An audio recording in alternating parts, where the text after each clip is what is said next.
What's up, everybody? This is Chris coming back at you again today with another video. And today we are looking at the bag that I unboxed a little while ago. This is the Nutsac bag, the ever popular Nutsac bag, and this is the Nutsac Satchel. And because there are a bunch of videos on this bag on YouTube with a bunch of corny jokes about Nutsac branding, I am going to leave it to the folks that are probably much funnier and more cleverer than I. So let's talk about it. This bag is about 11 by 7. This is a small, Satchel is the name for a reason. Nutsac has a few different size bags, all of them fairly small, but they did come out with one recently that I think is a 15-inch. So that's exciting for folks that want to carry their 15-inch MacBooks or other laptops. But this bag is definitely a tablet-sized, or for those folks who carry just a notebook and an EDC or whatever the case may be. So this is a smaller bag. It's made from a very nice wax canvas and leather. You can see the leather accents here, this kind of box X stitching, leather on the bottom, which is very nice. As you can see, I've had it on the ground and been throwing it around a little bit. Very heavy duty. The canvas is a wax canvas, and I will say, in comparison to my Pad Quill 13-inch bag that I reviewed on this channel previously, this canvas, when I first got it, had a little wax residue on it. It was very waxy to the touch. The more that I use it, the more that kind of goes away. And I think kind of the residue excess will come off a little bit. And again, you can see how the bag scuffs, and that scuff will eventually wear away. And you know, I'm sure most of you know how wonderful of a material wax canvas is. It ages beautifully. It's very strong. You don't really have to treat it. You don't have to wash it. You kind of spray it off if it gets dirty. There's a lot of information on the Nutsac website about wax canvas and about the process that they use to make their bags. I'm also, in this video, I'm going to do a quick comparison to the Pad Quill bag because I have it here and because they're very similar in style. But for now, let's get into this. I actually do not have this bag loaded out right now because I wanted to show it. I found it easier to show without my EDC kind of all up in it. So here's the flap. It's canvas on both sides. The nice leather little button stud rivet here with this kind of a loop enclosure. In the front, this is something that's different from a lot of bags like this. There is an actual front pocket. You can see YKK zippers. This is a smaller YKK. It's not the big number 10s or number 8s that you see on some other bags. And you see this little rain flap here, which is pretty tight down across this pocket. So it does, you know, the access is what it is. But this is a nice hand pocket here. Definitely big enough for an iPad mini or, you know, a few other little odds and ends. The nice size pocket. Let's flip it around before we get inside. Back of the bag has nothing. It's clean except for this grab handle, which is leather on the top, and it is stitched onto a piece of kind of heavy duty webbing, black kind of nylon webbing. It's not seatbelt material, it's more of a stitched webbing material, as you can see there. That being said, the shoulder strap is also that black stitched webbing material. I wish that this shoulder strap was this leather. I'm sure that adds 20 bucks to the cost of the bag or something like that. One great thing about Nutsac is they do this kind of, what do they call it? Transparent pricing situation where they tell you how much their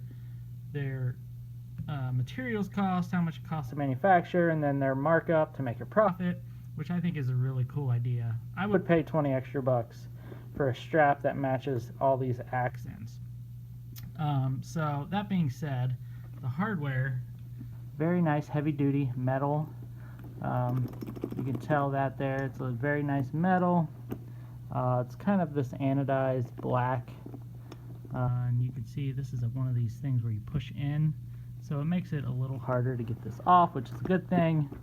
Got the swivel, because any bag that doesn't swivel on the strap is just dead to me off the top. Here's the other side.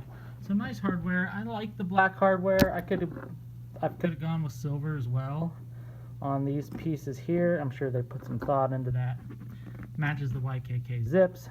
This top section, the zips have these leather pull tabs. They're zip tie tabs, and they are very nice. Same leather, you can tell. And again, one thing I do not love about this bag, this rain flap. So of course there's a flap that goes over top, and then there is this rain guard, which I understand why they do it, but it's really tight. I mean, it is really a little bit restrictive from my perspective. So what I end up doing is just folding this back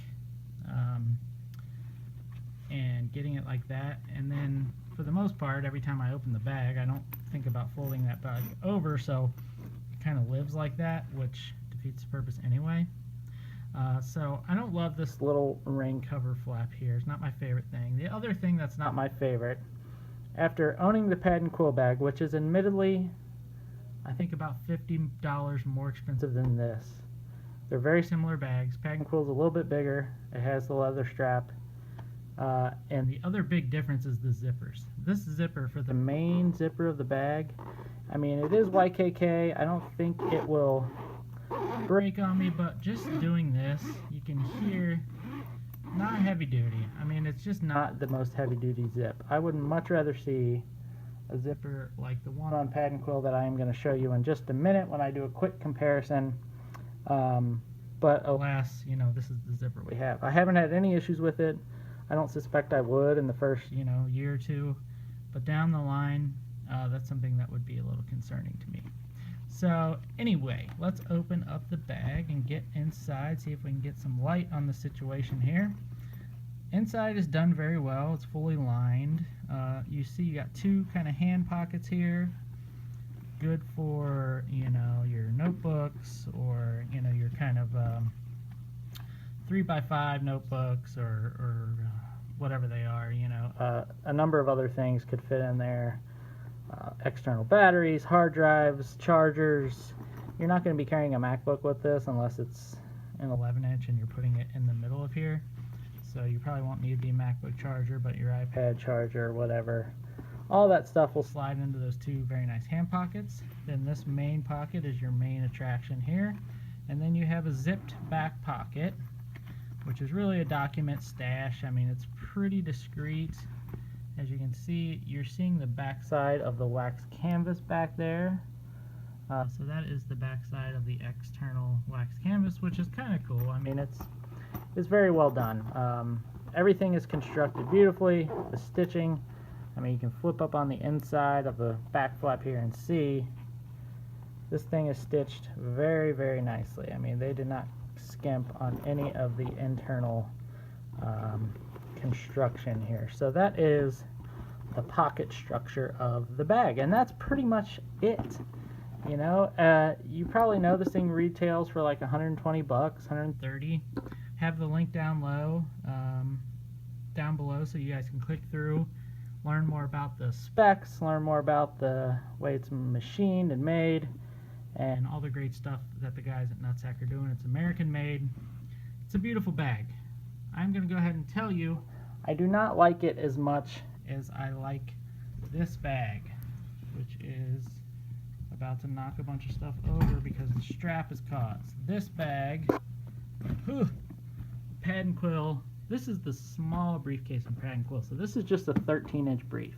Most briefcases you see out there are at least 15 inches, some are 17 wide. This you can see just how small the Nutsac bag is when you see them like this. Stand this guy up and you can see there's a difference there. So just a couple inches more. This is just a couple inches wider, but it's taller, and it's just a little bit different. The canvases are noticeably different. This one has grab handles, which I like. You can see this thing, which was stiff when I got it, this leather strap, has now started to loosen up and gotten really comfortable over the last kind of 3 months since I've had it. I like this leather piece on top, even though it's up against wax canvas on the back. And this is what I'm talking about with with the zippers. This zipper is literally, I mean, unless someone takes a plier to it, is never going to break compared to this guy. So you can see both of these are YKK. There's the YKK on this one. But this is probably number 4 or 6 YKK. This is a number 10 brushed nickel aluminum. It's kind of filed down so it doesn't bite or grab you when you're sticking your hand in. And I think this is really the difference between these two bags. When I reviewed this bag, I also said I didn't care for this internal rain flap. But after dealing with this external rain cover, I think I kind of like the internal extra protection, even though I still don't think it's totally necessary, because at least you can push it out of the way. As you can see, my EDC is all in there because I just got off work. I'm going to take a couple things out, and you can see down in there. So this thing, it will hold my general EDC minus my food pouch, which I just got out. Pardon my dog barking back there. But it will hold most of my EDC. It'll hold my tech survival kit. It'll hold my hygiene kit. It'll hold my personal survival Maxpedition EDC kit. So I have videos on all of those. I have videos on their sizes. I have videos on how they interface with one another. So please check my my page for those. But all in all, this bag is very well constructed. It's made in America. It's got the look. It's got the leather and wax canvas, which is the look that I like. They have a point of view with their bags. They have a distinct point of view. They are doing great on marketing and all that kind of stuff. My problem is it's not the right size for me, and there are a couple tiny little details that I'd like to see change, most notably this top zipper and the strap. Even an option to upgrade for $20 or $30 more for a leather strap would be beautiful. I think that would really balance the bag out. But aside from that, I think this is a great bag for a lot of folks. I see them everywhere. I see them all over YouTube. So please support Nutsac. Support Pad Quill if you can as well. Pad Quill is a great company. They don't make their bags here. They make them with some artisans down in Mexico, I believe. But they are American owned, and they do a lot of great stuff locally as well. So with that, I'm going to say thanks for watching. Do a like, do a share, and you've been watching the Stuff I Like channel.